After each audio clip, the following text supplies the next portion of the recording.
Goa Enforcement Directorate has initiated the investigation into the alleged cash for job scams.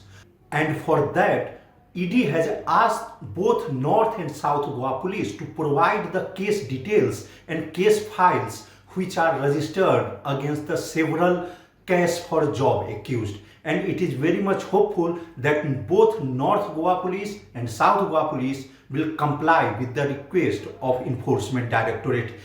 Usually in the cases where the crime proceeds are more than 1 crore rupees, Enforcement Directorate intervenes and investigates those cases in the angle of money laundering. So there are several cash for job scams in both the districts of Goa where the crime proceeds are more than 1 crore rupees. Hence, Enforcement Directorate has registered one enforcement complaint information report to initiate the investigation. Mukesh Kumar for Prudent.